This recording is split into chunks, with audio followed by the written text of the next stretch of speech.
नमस्कार नहीं welcome you to career 247। मैं हूं प्रशांत धवन। नाउ डोनाल्ड ट्रंप ने रिसेंटली एक बहुत बड़ी बात बोली है। उन्होंने ये कहा है कि प्रधानमंत्री नरेंद्र मोदी बहुत ही जल्द यूएसए में आएंगे इनसे मिलने के लिए। यहाँ पे आप देख पाओगे article, Donald Trump says PM Narendra Modi likely to visit US in February. और मैं आपको ये बता दूं, फरवरी 2025 ये एक क्रेजी महीना होने वाला है in terms of Jio politics. Now जब मैं कहता हूं क्रेजी, इसका रीजन क्या है? ठीक है, पीएम मोदी चले जाएंगे यूएस में, डोनाल्ड ट्रंप से बात की होगी, मगर इस सब के बियॉन्ड क्या होगा? देखिए, पीएम मोदी ना सिर्फ यूएस जाएंगे, पीएम मोदी फ्रांस में भी जाएंगे। और फ्रांस और यूएस के रिलेशंस मैं आपको ये बता दूं, लगातार खराब होते जा रहे हैं।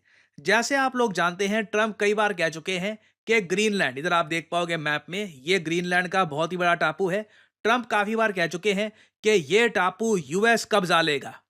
रिसेंटली फ्रांस ने एक बहुत बड़ी बात बोली है। फ्रांस ने ओपनली ये कहा है कि ये लोग अपनी मिलिट्री भेजेंगे ग्रीनलैंड में, ताकि कोई भी देश ग्रीनलैंड को कब्जा ना पाए। ग्रीनलैंड यूरोपियाई देश डेनमार्क के पास ही रहे। एक ऐसे टाइम में जब डोनाल्ड ट्रंप देखिए दुनिया भर में कियोस मचा रहे हैं, जो भी इनके मुंह से वर्ड निकलते हैं हेडलाइन बनती है दुनिया भर में, क्योंकि डोनाल्ड ट्रंप के पास पावर बहुत ज्यादा है। ऐसे टाइम में पीएम मोदी का डोनाल्ड ट्रंप से मिलना देखो बहुत ज्यादा इंपॉर्टेंट है। ये ना सिर्फ भारत के लिए इंपॉर्टेंट है, ये एशिया, मैं कहूंगा पूरी दुनिया की पॉलिटिक्स पर भी एक बड़ा इंपैक्ट डालने वाला है। अब यहाँ पे आप एक सवाल पूछ सकते हैं कि मगर मोदी जी ट्रंप से मिलने के लिए जा भी क्यों रहे हैं? इसका रीजन क्या है? रीजन यहाँ पे आपको समझना होगा। This is very interesting. देखो, डोनाल्ड ट्रंप के माइंड में साफ साफ लग रहा है कई चीजों के बारे में मिसअंडरस्टैंडिंग है। अभी रिसेंटली डोनाल्ड ट्रंप ने यह कह दिया कि कुछ देश हैं, ये लोग यूएसए को नुकसान पहुंचाना चाहते हैं। पहले इन्होंने ये कहा कि ये देश यूएसए को नुकसान पहुंचाना चाहते हैं, फिर खुद को करेक्ट करते हुए इन्होंने ये कहा नहीं नहीं, नुकसान तो नहीं पहुंचाना चाहते, मगर ये देश चाहते हैं कि ये खुद जल्दी से ग्रो कर जाएं और इसमें इनडायरेक्टली लॉस हो जाएगा यूएसए का। अब इन कंट्रीज में प्राइमरली दो देशों का नाम ट्रंप ने सबसे आगे लिया है। बाद में कुछ और कंट्रीज का भी मेंशन किया, जैसे कि ब्राजील, मगर प्राइमरली ट्रंप ने दो कंट्रीज के बारे में बोला है, एक चाइना और India.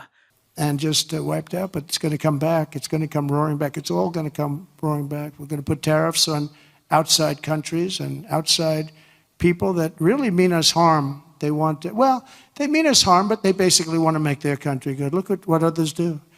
China's a tremendous tariff maker, and India and Brazil and so many countries. And so we're not going to let that happen any longer, because we're going to put America first. Always put America first. That's what's going to happen.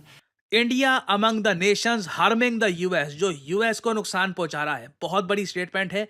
तो PM Modi को देखिए बहुत important है कि Donald Trump के साथ 1 to 1 बैठकर कई इश्यूज पर ना हमें क्लैरिटी बना दे कि कल को ट्रंप कोई अनाप शनाप टैरिफ हम पे ना लगा दे।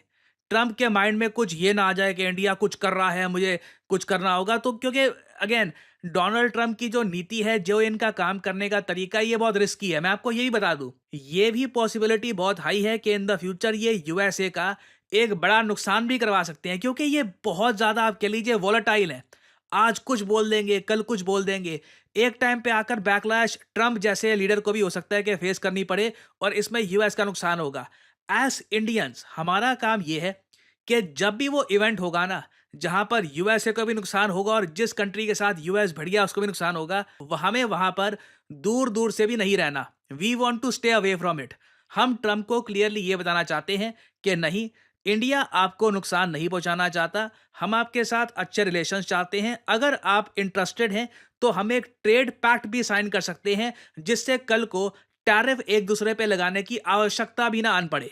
और यहां पे आप देख पाओगे ऑलरेडी इस पे आर्टिकल्स पब्लिश होने स्टार्ट हो गए हैं कि समय आ चुका है एक इंडिया यूएस ट्रेड डील का। ऐसा तो है नहीं कि इस डील में सब कुछ आ जाएगा, कार्स, वॉशिंग मशीन, सब कुछ अचानक से आप देखोगे आपको अमेजोन पे, फ्लिपकार्ट पे बिल्कुल प्रॉपर यूएस मेड आइटम्स दिख रही हैं, वो भी सस्ते दामों पर, क्योंकि उन पर कस्टम ड्यूटी इंडिया नहीं लगा रहा होगा।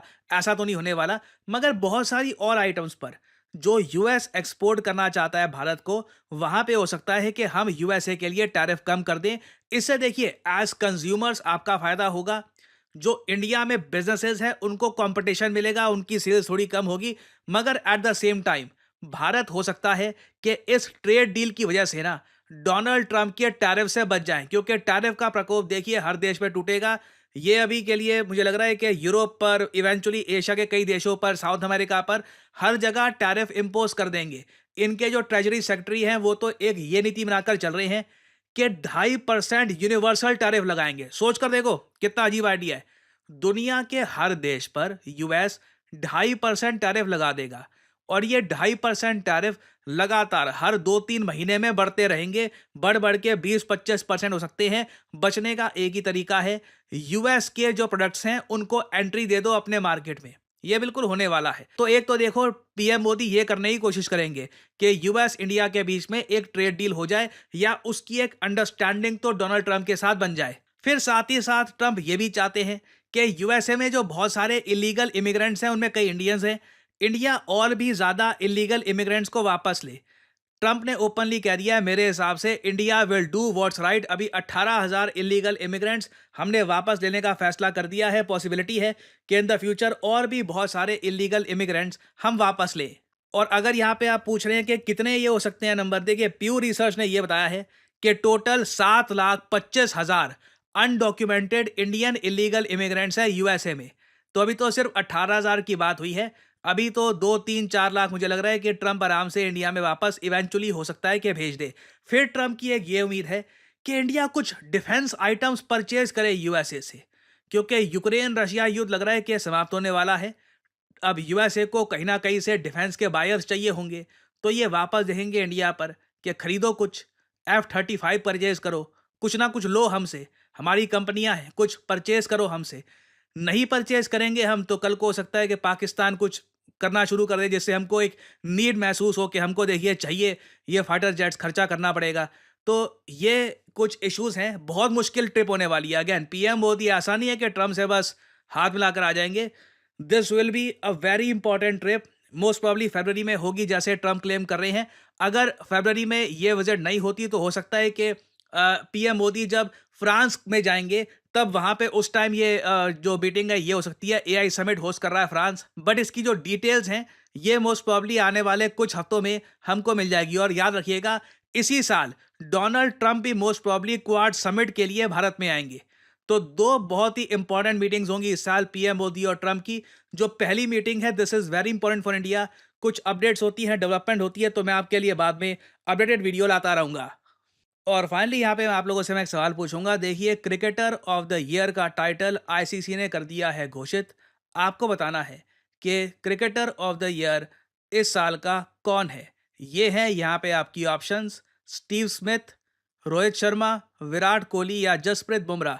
बताइए क्रिकेटर ऑफ द ईयर का टाइटल किसको मिला है। कमेंट सेक्शन में करिए उत्तर। जो लोग देंगे सही आंसर उनकी कमेंट को मैं दे दूंगा हार्ट, ताकि बाकी लोग समझ पाएं कि सही उत्तर क्या है।